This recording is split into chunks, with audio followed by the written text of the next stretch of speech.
and healthcare workers and doctors and first responders, of grocery store workers and truck drivers and so many others on the front lines of this crisis, putting their own lives in danger for the rest of us. If we didn't know it before, we know it now. They are the backbone of this nation. Our immediate priority is to get through this public health crisis and get help into the pockets of American workers.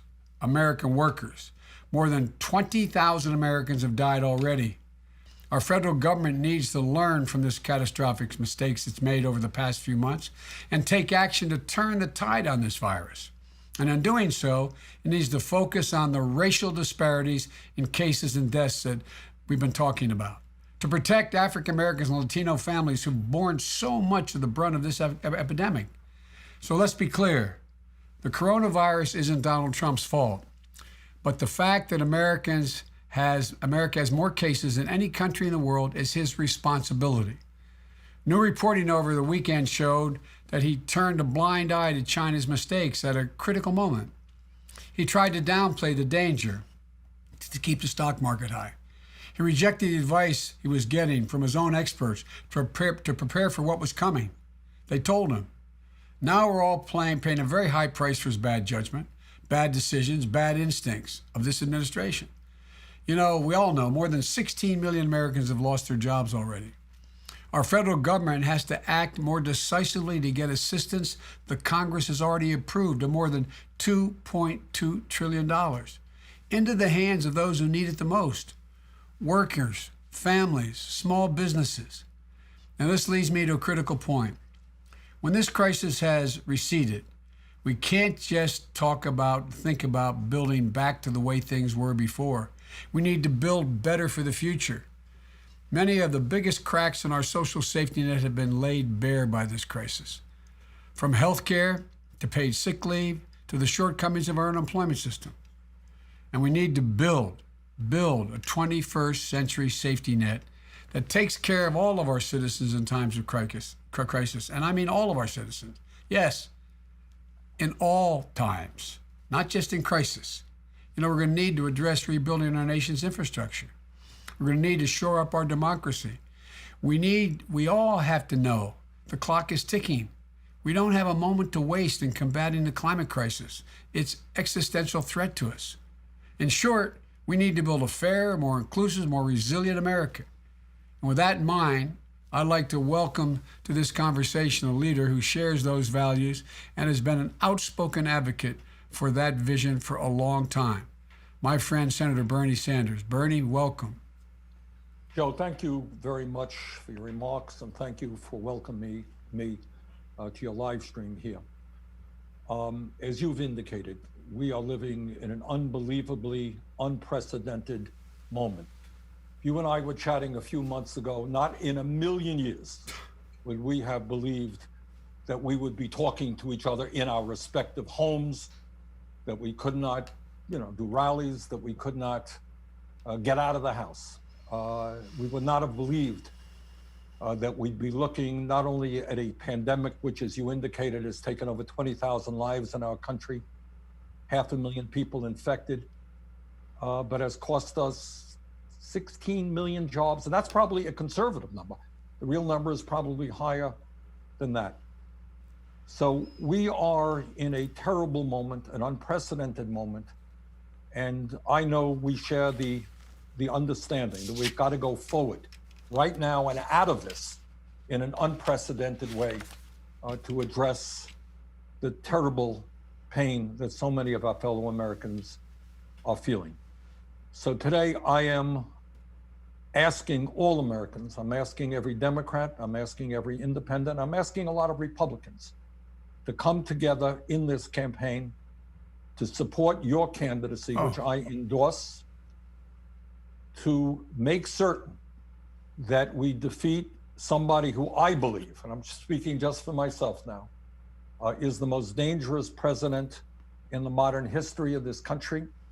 A president, and you made this point, who downplayed this pandemic, who ignored the advice that some of his people were giving him, who has not used the Defense Production Act early on so that we could produce the masks, the gowns, the gloves, the ventilators that our medical personnel desperately need, who today, because I understand that is threatening to fire Dr. Fauci, who has been an unbelievable, I mean, who has been day after day the voice of science to the American people, trying to explain how we go forward in this crisis. And he's threatening to fire him. So to me, for all of those reasons and so many more, a president who apparently has never read the Constitution of the United States, who believes he's above the law, a president who lies all of the time, a president who has at least shown me that he is a racist and a sexist and a homophobe and a xenophobe and a religious bigot. I mean, for all of those reasons or more, we've got to make Trump a one-term president, and we need you in the White House. So I will do all that I can to see that happens, Joe. And I know that there is an enormous responsibility on your shoulders right now. And it's imperative that all of us work together to do what has to be done, not only in this moment, but beyond this moment, in the future of this country. And in that regard, I have been very pleased that your staff and my staff have been working together over the last several weeks to coming up with a number of task forces. These are task forces that will look at some of the most important issues facing this country. The economy, how we create an economy that works for all, not just a few. Education, how we create the best educational system in the world for all of our people. How we deal with climate change, which, as you indicated, is an existential threat to the planet.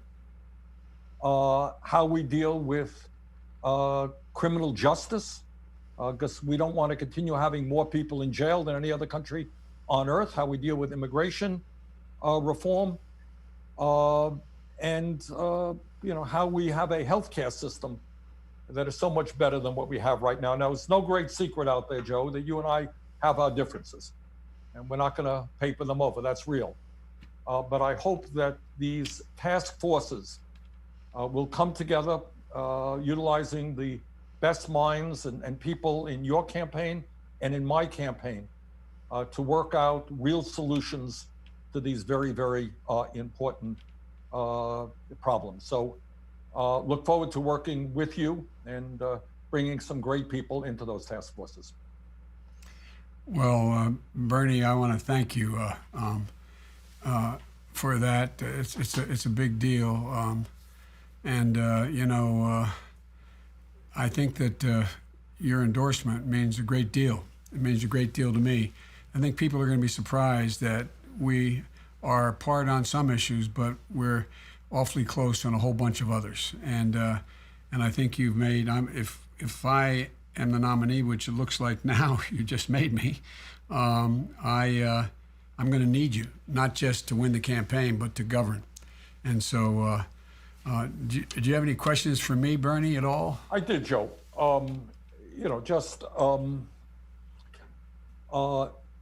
Let's talk about some of the areas that I think we are actually fairly close. There are some areas where we disagree, but somewhere we are fairly close. Let's talk about the economy.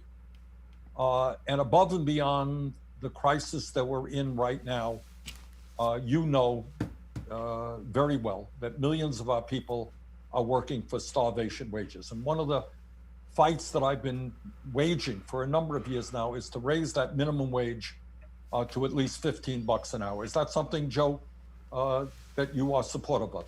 Bernie, I am extremely supportive of that. And I thank you for leading on it. I thank you for your endorsement, your support. But it means a great deal to me personally. As I said in my statement when you suspended your campaign, I want to thank you for being the powerful voice. And you've been the most powerful voice for a fair and more just America. It's a voice like yours that refuses to allow us just to accept what is. You've refused to accept that we can't change what's wrong in our nation. You refuse to accept that health and well-being of our fellow citizens and our planet isn't the responsibility of somebody else. It's our responsibility to act now. And you don't get enough credit, Bernie, for being the voice that forces us to take the hard look in the mirror and ask ourselves, have we done enough? And we haven't. One issue you've led in the past is making sure that every single solitary thing we can do to keep workers whole during this crisis is a part of it. It goes well beyond the $15 an hour. As I said, more than 16 million. And you're right, it's probably significantly more than 16 million Americans have lost their jobs, because that's a lagging indicator. And Congress has appropriated more than $2.2 trillion in this last round of the so-called CARES Act. And my concern is the Trump administration is going to continue to do what it's always done. And that is, it's going to make sure the response in a way that the structural benefits go to the wealthy and the well-connected. And that's been your cry for a long time, Bernie. Basically, they're helping their friends. It isn't about the legislation. The legislation's been good. It's about how it's being implemented. The biggest, best connected firms are getting assistance as fast as they can ask for it. Oversight and few conditions from Treasury and the Fed have been sort of wiped away. We should be imposing much stricter conditions on these big firms, telling them they only get the relief if they keep workers on their payroll, keep their jobs, make a commitment they won't buy back their stock, pay out dividends, enrich their executives. In fact, Donald Trump and his team are trying to gut the whole oversight of the corporate loan program. Now, Trump fired the Inspector General, I know you know this, who was put in place to police corporate corruption. And what's he trying to hide?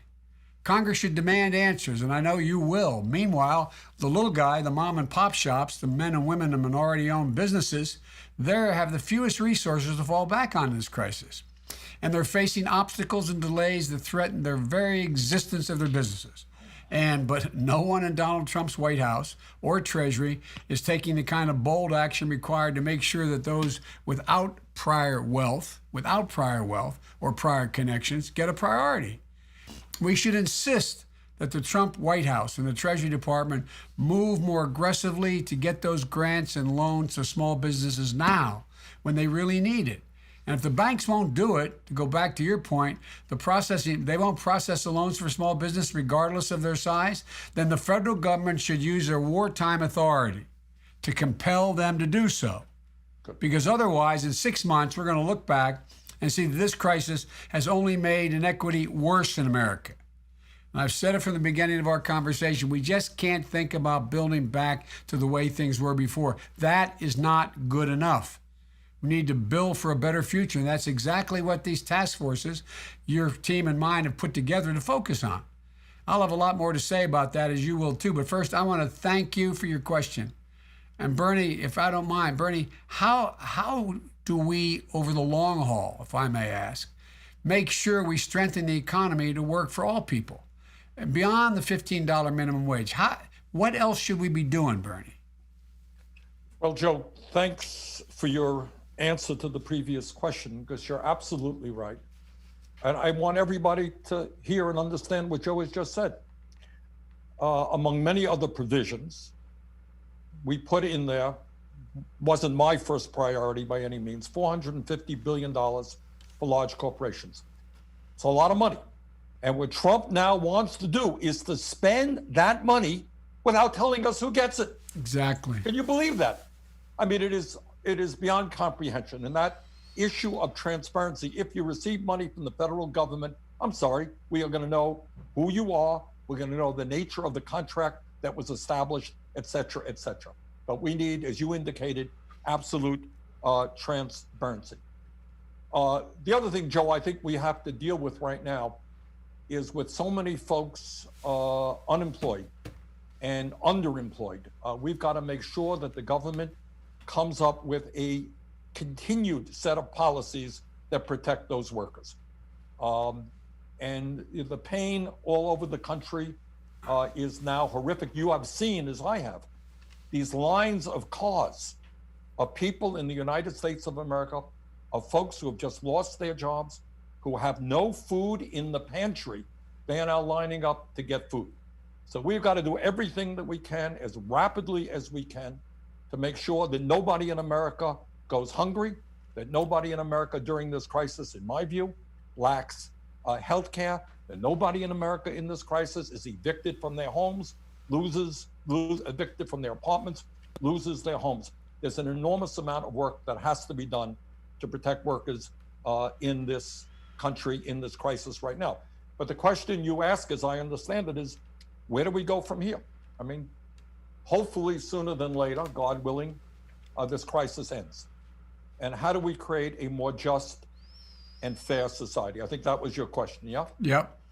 All right. So I think you and I understand the problems. We may disagree a little bit on the issues, but first of all, it seems to me to be obvious that people should not be working in the richest country in the history of the world at starvation wages. Well, I tell you. Go ahead, Joe. You know, Bernie, you and I have always shared a profound conviction as long as we've both been in politics. This country wasn't built by Wall Street. It wasn't built by CEOs and hedge fund managers. It was built by workers. The great American middle class was built by American labor unions. Unions. And yes, unions, that's the story of America. Ordinary people from the neighborhoods you and I grew up in doing extraordinary things given half a chance. Millions of people all across this nation who get up every day and go to work, raise their families, pay their taxes, volunteer in their communities, and make this country work. We're watching them. They're the people making it work now. Right. And people understand that being middle class isn't a number. It's a value set. It's about being able to own your own home and not have to rent it if that's what you choose. It's being able to live in a neighborhood where you can send your kids to a park and they're going to come home safely, or being able to send your kids to a good high school or a good school, public school, when they'll do well enough that they can go on to trade school or college or community college, whatever they suits them well. And it's about being able to take care of your geriatric mom when your dad passes, or about being able to put money aside so your kids won't have to take care of you when you have been able to save for retirement. And at the turn of the 20th century, our labor movement built the middle class out of factory workers. And now, 2 decades later, the 21st century, our labor movement is trying to build that by including not just factory workers, but service workers too. Healthcare and home care workers, you've been fighting for them for a long time. Child care workers, janitors, garbage truck drivers, grocery store clerks, fast food workers. In short, people on the front lines of this crisis. Here's what I'm hoping, Bernie. I'm hoping that the American people are going to get a fresh look at really who makes the country run. I really mean it. Good. We're seeing the country restore the soul of America. We're seeing a little bit of it. These people coming forward doing extraordinary things when they don't have to. And I want Donald Trump to look at these people in the eye and tell them, after they put their lives in the line for the rest of us, that they don't deserve a living wage, that they don't deserve health care, that they don't deserve to be able to send their kids to college or community college or trade school, that they don't deserve to make equal pay for equal work. I want them to look them in the eye and tell them that they don't deserve to be able to organize, to fight for what they deserve, to bargain with dignity, to demand their employers give them their due. I want them to look them in the eye and tell them that the scientists are wrong, that climate change is not an existential crisis demanding worldwide domestic and international responses. I want them to tell the moms and dads across the country that their children and grandchildren don't have the right to clean air and water. Look, the United States has no choice but to seize this opportunity and create millions of great paying jobs that your energy plan has suggested, and mine as well. An energy infrastructure of tomorrow, not going back to anything that was before, tomorrow. And we take a backseat to no one when it comes to fighting climate change or when it comes to creating good paying jobs, middle class jobs, union jobs. I led the Recovery Act, which was the single greatest investment in clean energy in American history. We could do more. We should do more. As president, I'll put pipe fitters, iron workers, steel workers, electricians, and other trades to building the infrastructure over the clean energy future. American workers should build American infrastructure and manufacture all the materials that go into it. And all the workers must have an option to join a union. When they came up with the Fair Labor Standards Act, they didn't say it's okay to have a union. It said we should encourage the formations of unions. When unions are doing well, everybody's doing well. And Bernie, you and I have spent our careers fighting for these folks, and I look forward to working with you. And I'm going to need you badly, because it leads me to another important issue, in my view. Bernie, you've been maybe the most powerful voice for every generation of Americans, but I want to talk to you a moment about the people who are going to get hit the hardest by this crisis. And you and I both know it's not folks our age and just younger. It's Generation Z. people in their teens and their 20s. These are the people who are going to begin their careers, people working their way through college or trade school. They're going to have student loans. They're going to come into the economy and economy in turmoil. We're going to be worse than we are. The predictions are it's going to be like Roosevelt, what he faced, and worse. We saw it with the millennials after the 2008 crash. They're still struggling to catch up. So what politics and what policies do we need to address for the concerns of these young people? Because I do think they've been put behind the eight ball more than our generation was or any generation in recent history. No, that's absolutely true, Joe, and I'm glad you're prepared to focus on that issue. It's the right thing to do, and that is a generation of young people who are experiencing crisis after crisis. So let me start off by saying that in my view, if we believe in a strong democracy, which you do and I do, we have actually read the Constitution of the United States, unlike the current president. If we understand that in a competitive global economy, we're going to need the best educated workforce in the world, I think you understand and I understand that free public education has got to go beyond 12th grade right now. That we need to make public colleges and universities tuition free, and that we have to move very aggressively to dealing with the reality that so many of our people, young and not so young, are struggling with this outrageous level of student debt. All right, I have outlined a program. Joe, why don't you tell us, how you think we can best address this issue of making college open to all people regardless of income, dealing with student debt?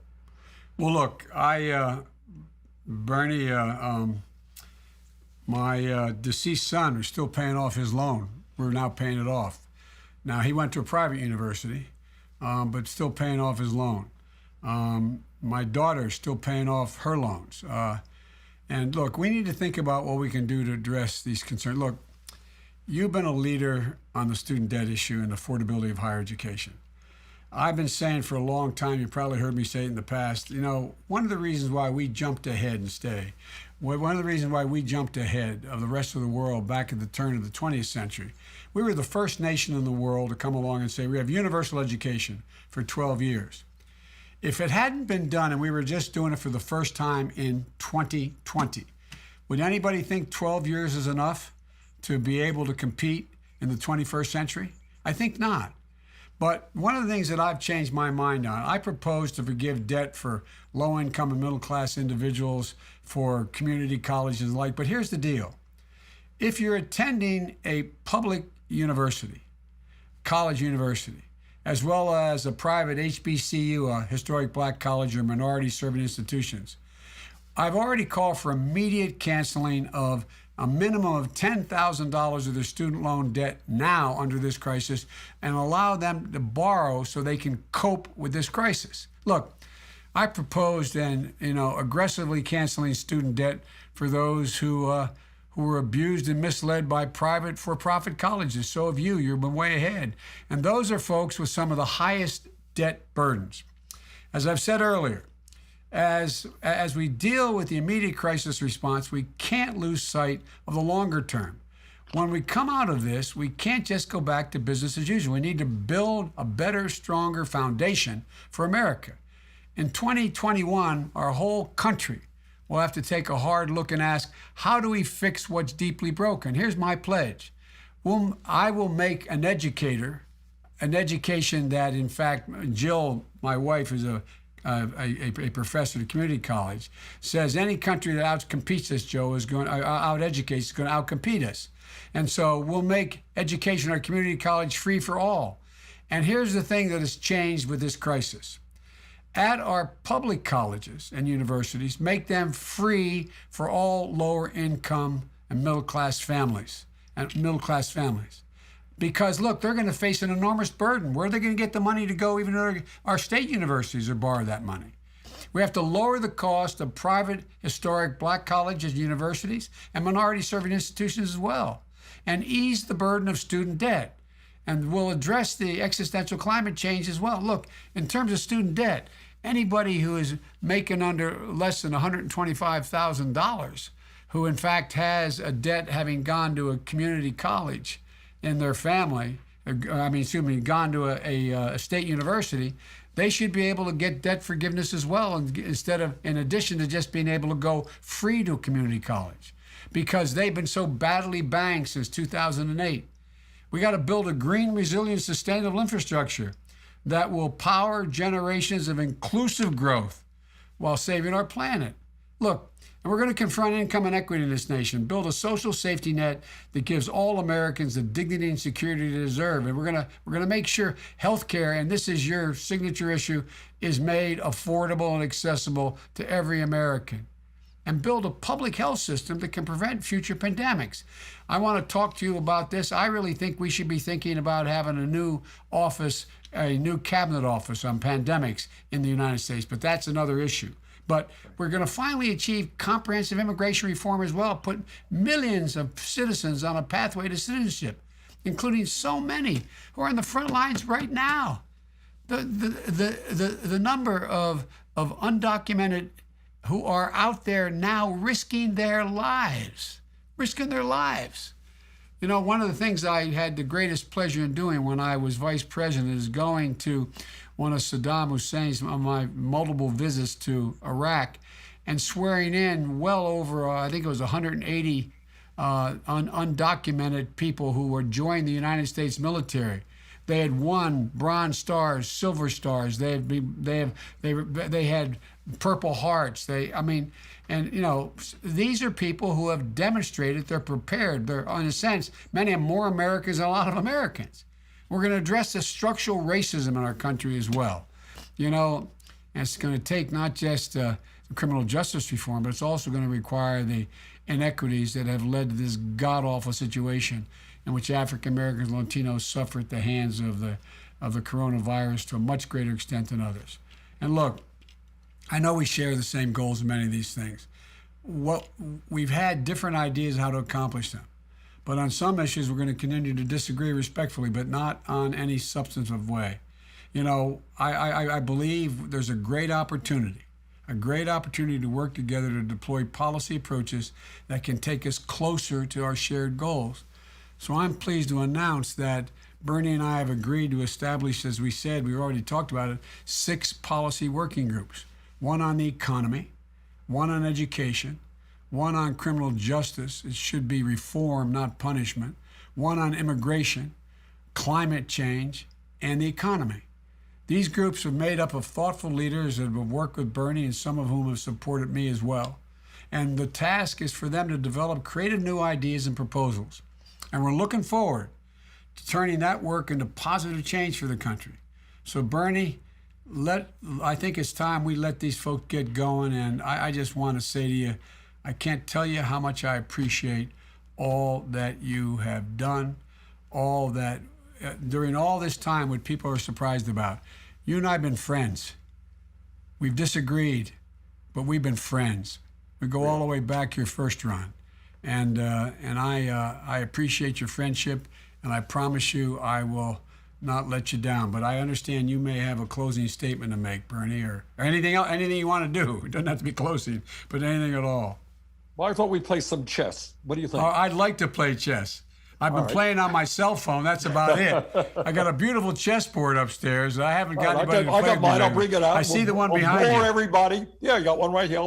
We'll bore everybody for a few hours. Yeah. But look, Joe, in all seriousness, in this terrible moment in our history, and given the enormous challenges that we face in the future, we don't have a choice. We're going to have to come together, bring the best minds, bring all of our people together to work our way out of this crisis. We are, and I've said this a million times, so let me say it 1,000,001.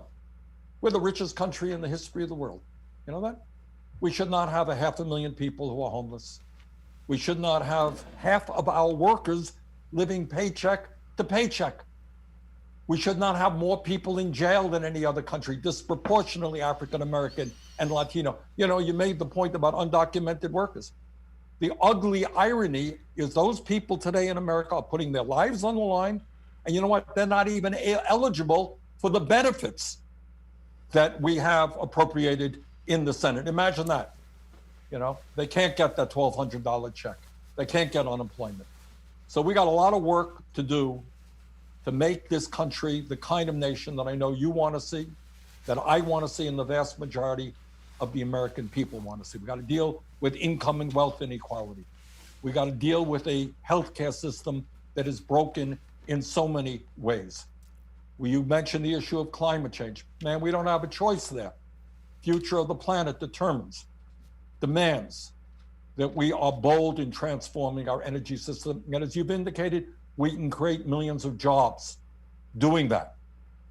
So there's a lot of work to do. Let's go forward together and in doing that. And I know you are the kind of guy who is going to be inclusive.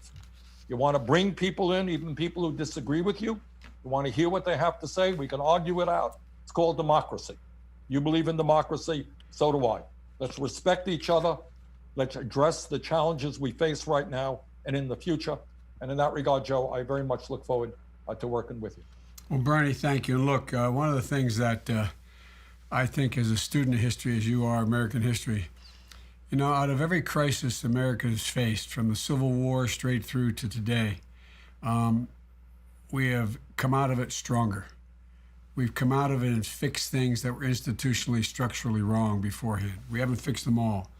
But look what happened with the Great Depression. We got everything from Social Security to a whole range of things. Well, this is a time.